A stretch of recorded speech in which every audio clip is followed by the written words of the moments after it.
Hello and welcome to another episode of Smokey and the One Armed Bandit. In today's episode, we've got the car back from paint. It went away to Born Again Restorations for 2 weeks and it's come back looking amazing.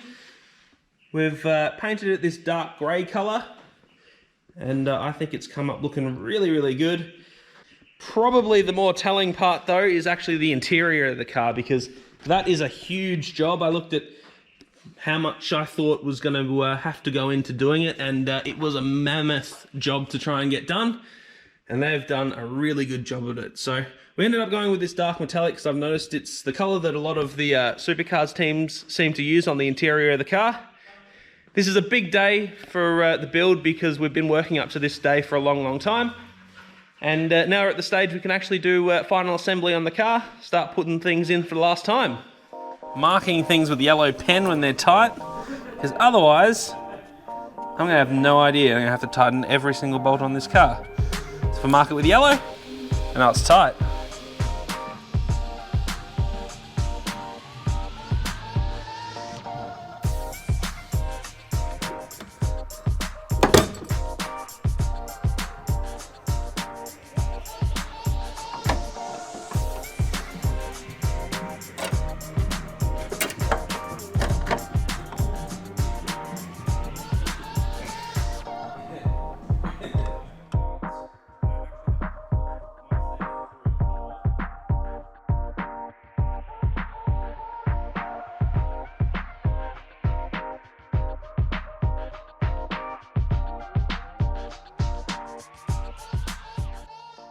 Well, yesterday was fun, ended up being a bit of a fiasco. We tried getting the bearing out the back of the crank so that we could put a new one in that came with the kit.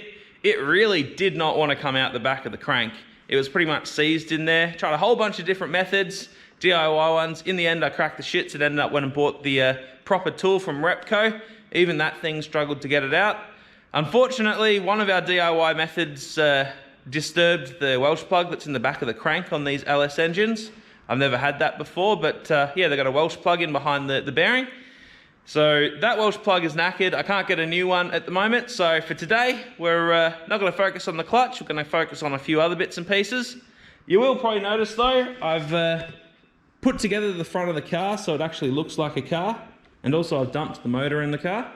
And the main reason for that is I wanted to fit up this new front bar on the car.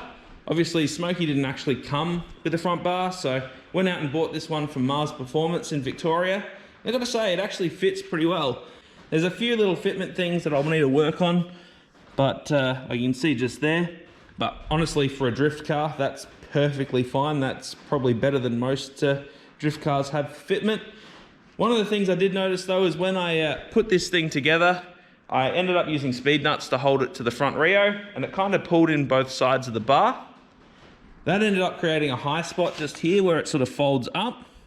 And how I solved that pretty much was I heated up this whole front section and then clamped this down to the Rio. Seems to have got rid of most of it. There's still a tad bit there, so I might give it another crack, but honestly, I'm probably getting a bit pedantic, considering I'm going to run this into another car or a wall or something like that pretty soon, so it'll probably also be hidden by the bonnet. So that's all looking pretty good. I'm pretty happy with that.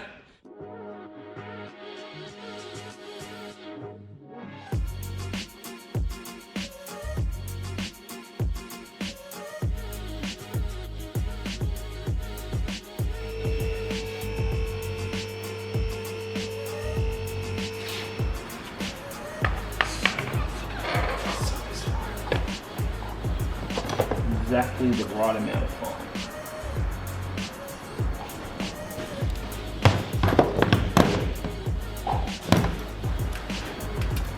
Perfect. Like I bought one? Like I bought one. So to work on the clutch line, we ended up putting the gearbox in the car. Obviously there's no clutch, but makes it a hell of a lot easier to figure out these clutch lines. I want to keep that line there, which is the clutch, away from the exhaust. I've cable tied it to the little post on the gearbox there. I'll probably use a P-clip eventually to hold that on. And then obviously that line there, which I've made exceedingly long, I'm going to bend around so it comes into this rubber line, and that should be our clutch line. All I need to do is, when I take the gearbox out, I'll remove the P-clip and also just unbolt it. And that should all work pretty well. There's a fair bit of gap there for the exhaust, so that should be all okay. I might put that in like a sleeving for heat, just in case, but I think that's all looking pretty good.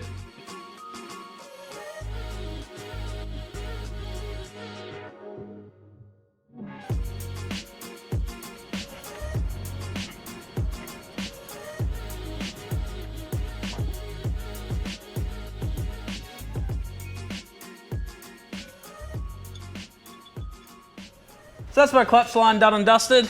You can see up there I'm using a P-clip to hold it all in place. And then I've angled this hard line in towards the gearbox a little bit just to give us a little bit more room for that rubber not to rub on the gearbox. Over this side the header is, it's not very close to the rubber line, but it is only rubber, so I'll probably put some like fireproof sleeving over the top of it just to keep that rubber nice and cool, make sure it doesn't melt, because I don't want that to happen. So the clutch line to the throw-up bearing's all done. Now I just need to worry about the bleeder. I've forgot to film it, but I've actually got a line in here already for the bleeder. I made it nice and long, so that comes out and it's gonna go sit over here. This is rather hard for me to hold, but also threaded, so I'm gonna be able to put that through a bracket. And here is said bracket. Just quickly made that up out of aluminium, so that's gonna go on the back of the head. That line is gonna go through it, and then we can bleed the clutch while we keep an eye on the fluid at the same time. So just need to put that together. So my bracket's in. It's all looking pretty good. Got the bleeder on there. Got a bit of protection on the line before it runs over the bell housing. It's all looking pretty good. Righto, so last week was a bit of a shit show. Didn't quite work out the way that we planned, but it's all right. This week I'm feeling better. We've got the good stuff. It's Friday night here. Got me safety shoes. Don't worry, I won't fit the gearbox with these bad boys on. And most importantly, I've got the Welsh plug. So this is the thing that eluded us last week, and it's key to making this whole thing go together today and tomorrow. So yeah, gonna put everything in from underneath because I promised myself that the engine's gone in for the last time, and I'm gonna try and stick to that. Plus, you know, I got a hoist. I don't really think I can complain about putting gearboxes in. So that's the plan. Welsh plug, pilot bearing, flywheel, clutch, trans in, done and dusted. I think hopefully that's going to be just that easy. But they never are, so we'll see how it goes. Well, the GoPro's audio decided to shit the bed on this take. So this is the clutch that I'm going to be running in the car. Got it from Extreme Clutch in Adelaide. It's a pretty good setup, should have plenty of snap. Also comes with a flywheel specific for the kit. So time to chuck that in.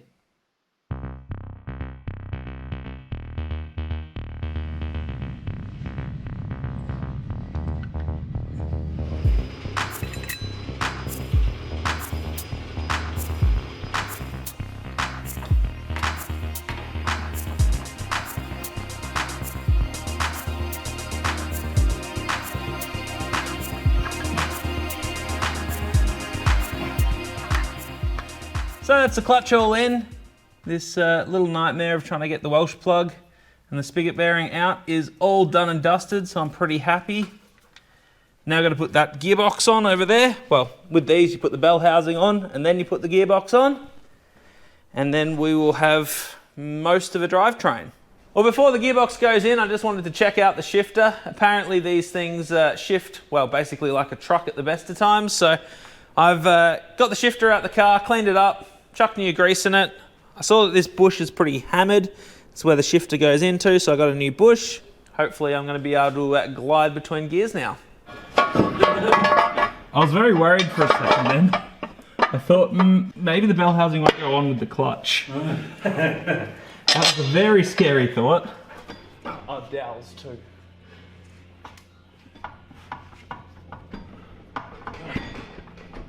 So my voice is a little rusty this morning. I'm feeling a tad seedy after the DSA Christmas party last night.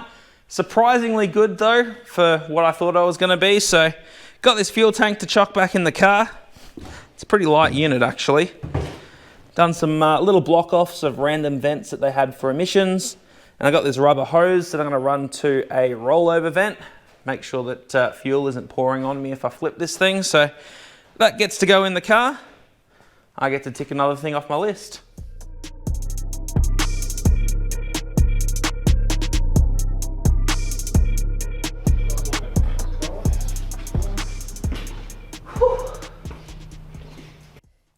Well, that's a wrap on another episode. We did have a couple of issues with bleeding the clutch. Your mate Tate might have forgotten to tighten up one of the fittings inside the bell housing. Like I bought one? Like I bought one.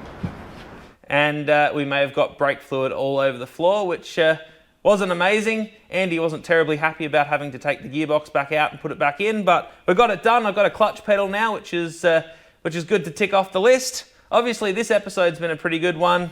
Getting the car painted, reassembling the car, it's making me feel warm and fuzzy on the inside, almost like we're actually getting somewhere. Gearbox and engine in for the final time, so pretty much the entire drivetrain is done and dusted. I've got the drive shaft up there somewhere, so once that goes in, that's all done. I do have some goals though. We're coming into Christmas holidays and I want to get a lot of stuff done.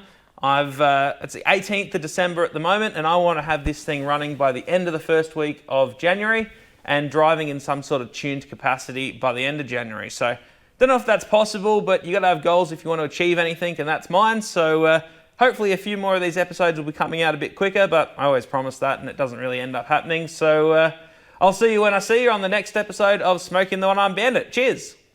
You give it some. No, give me this. Not Tate Lindstrom. Let me show you the annoying things. That bit, that bit, the bit way down in there. What else was annoying?